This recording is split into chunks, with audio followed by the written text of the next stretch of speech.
اعوذ باللہ من الشیطان الرجیم بسم اللہ الرحمن الرحیم هو الذی خلقکم من نفس واحدۃ، وہی ہے جس نے تمہیں ایک جان سے پیدا فرمایا، وجعل منہا زوجہا، اور اسی میں سے اس کا جوڑا بنایا، لیسکن الیہا، تاکہ وہ اس سے سکون حاصل کرے،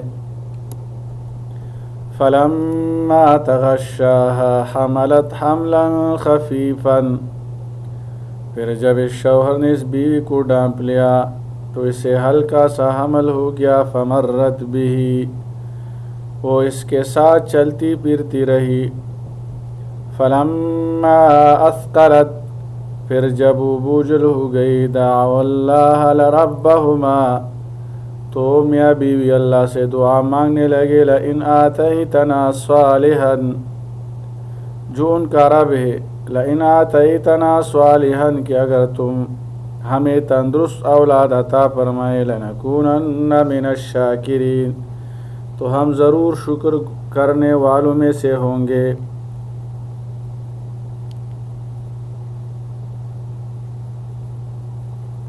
نفس واحدہ سے مراد حضرت آدم علیہ السلام ہے۔ حضرت آدم علیہ السلام کی تخلیق کے بعد انہی سے ان کی زوجہ حوا بی بی کو پیدا کیا گیا، دونوں سے نسل انسانی کی ابتدا ہوئی۔ نکاح کا ایک اہم مقصد زوجین کا باہمی سکون اور دوسرا مقصد حصول اولاد ہے۔ ایک عمومی مثال کے ذریعے اولاد کے حوالہ سے شرکیہ طرز عمل کو بیان کیا گیا ہے۔ ایسے زوجین کی مثال دی گئی جو اللہ سے تندرست اولاد کی التجا اور عطا ہونے پر شکر گزاری کا عہد کرتے ہیں۔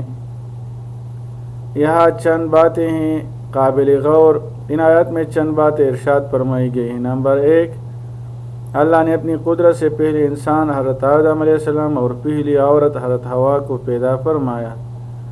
عمومی انداز سے ذکر ہے کہ میاں اور بیوی کا جوڑا بنانے کا مقصد یہ ہے کہ دونوں ایک دوسرے کی محبت سے ذہنی سکون، جسمانی لذت اور راحت حاصل کریں۔ دوسرا مقصد یہ ہے کہ ان دونوں کے ملنے سے محض جسمانی سکون اور لذت ہی حاصل نہ ہو، بلکہ ایسی نسلیں تیار ہو جن سے دنیا میں دینی و ایمانی رونق پیدا ہو۔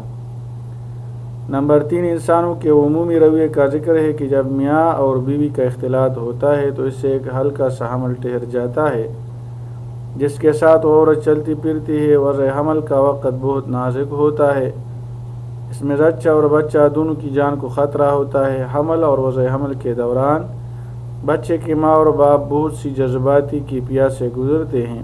یہی فکر رہتی ہے کہ بچہ صحیح سالم بھی پیدا ہوگا یا نہیں، صورت شکل کیسی ہوگی، خوبصورت ہوگا یا بد شکل، بد عقل ہوگا یا صاحب عقل و فہم، وغیرہ وغیرہ۔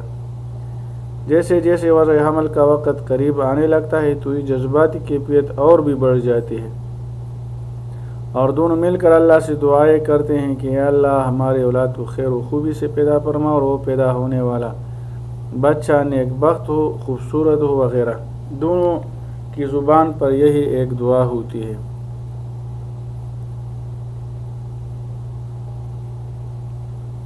فَلَمَّا آتَاهُمَا صَالِحًا، پھر جب اللہ نے ان دونوں کو بہترین اولاد عطا فرمائی، جَعَلَ لَهُ شُرَكَاءَ فِيمَا آتَاهُمَا، تو میاں بیوی اس کا شریک ٹھہرانے لگے اس اولاد میں جو اس اللہ نے انہیں عطا فرمائی۔ فَتَعَالَى اللَّهُ عَمَّا يُشْرِكُونَ، تو اللہ بہت بلند ہے اس شرک سے جو یہ لوگ کرتے ہیں۔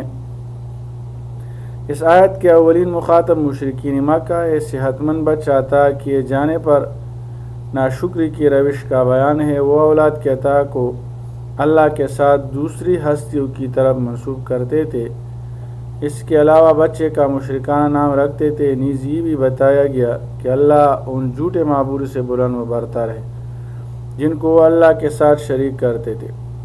کفار و مشرکین کو جھنجھوڑا جا رہا ہے کہ جب انہیں اولاد کی امید لگتی ہے تو وہ اللہ سے التجائے کرتے ہیں، اس کی بارگاہ عالیہ میں دعائیں مانگتے ہیں کہ اے ہمارے رب، اگر تو نے ہمیں صحیح و سالم اور تندرست فرزند عطا کیا تو عمر بھر تیرے شکر گزار رہیں گے، لیکن جب وہ کرم فرماتا ہے اور ان کی شاخ آرزو پر امید کا پھول کھلتا ہے اور ان کی اداس گود ایک خوبصورت بچے سے آباد ہو جاتی ہے، یعنی اولاد نرینہ کی نعمت ملتی ہے، تو اس فوراً عطا فرمانے والے رب العالمین کو بھول جاتے ہیں اور اسے اپنے عمل کا طبعی نتیجہ سمجھتے ہیں، یا کہتے ہیں کہ فلاں ستارے کی تاثیر ہے یا انہیں فلاں بت نے بخشا ہے۔ یہ کتنی احسان فراموش اور حق ناشنائی ہے جو مشرکین کر رہے ہیں۔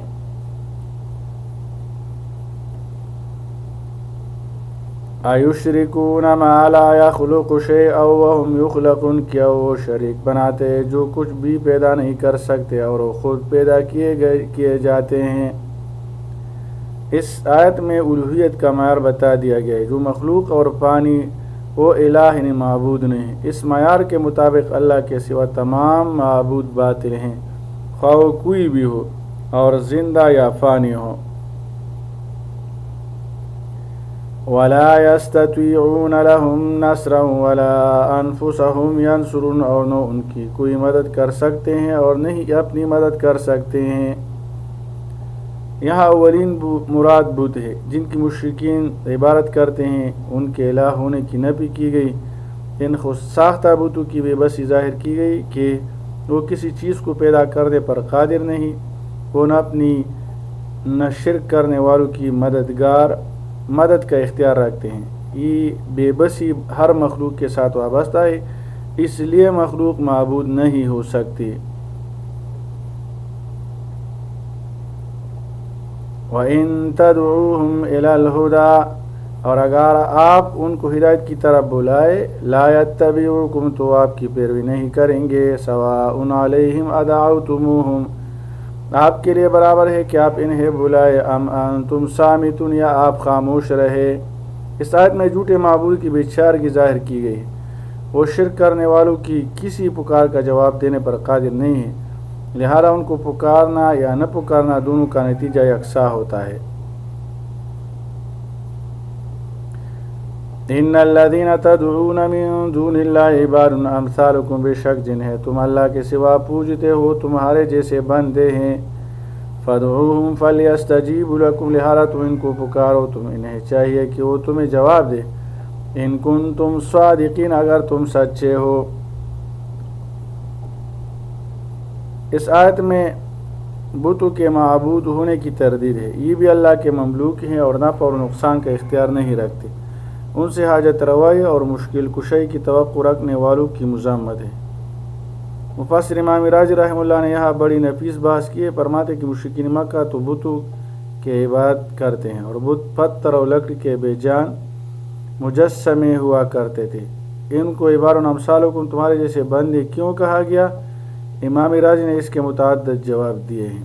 بتوں کو بندے کہنے کی وجہ یہ ہے کہ مشرکین کا یہ عقیدہ تھا کہ یہ بت زندہ ہے اور سنتے سمجھتے ہیں، اس لیے ان کے اعتقاد کے مطابق ان سے بات کی گئی۔ کہا جا رہا ہے کہ اگر تمہاری بات بالفرض مان بھی لی جائے کہ یہ زندہ ہے اور سنتے سمجھتے ہیں، تو پھر بھی یہ زیادہ سے زیادہ تمہاری طرح کے انسان ہی ہوں گے، یا آخر خدا کیوں کن بھر گئے، اور اپنے جیسے انسان کی بندگی کا توق گلے میں ڈالنا کہاں کی دانشمندی ہے۔ الہم ارجل یمشون بہا، کیا ان بتوں کے پاؤں ہیں کہ جن سے وہ چلتے ہیں؟ ام لہم ایدی یبطشون بہا، کیا ان کے ہاتھ ہیں جن سے وہ پکڑتے ہو؟ ام لہم اعین یبصرون بہا، کیا ان کی آنکھیں ہیں جن سے وہ دیکھتے ہیں؟ ام لہم آذان یسمعون بہا، کیا ان کے کان ہیں جن سے وہ سنتے ہو؟ قل ادعوا شرکاءکم، آپ فرما دیے تم بلاؤ اپنے شریک کو، ثم کیدون فلا تنظرون، پھر تم لوگ میرے خلاف تدبیریں کرو اور مجھے مہلت نہ دو۔ خود ساختہ معبود کی لاچاری کا بیان ہے، یہ تو تراشے گئے بت ہیں، یہ تو اپنے اعضاء سے کام لینے سے بھی محروم ہیں۔ مزید برآں نبی کریم صلی اللہ علیہ وسلم کی طرف سے مشرکین سے دو ٹوک انداز میں گفتگو کا ذکر کیا گیا ہے۔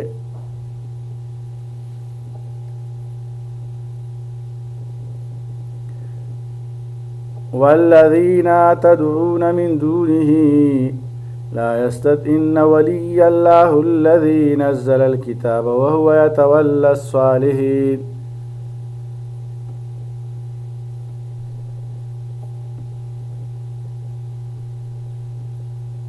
اللہ تعالیٰ عمل کرنے کی توفیق عطا فرمائے.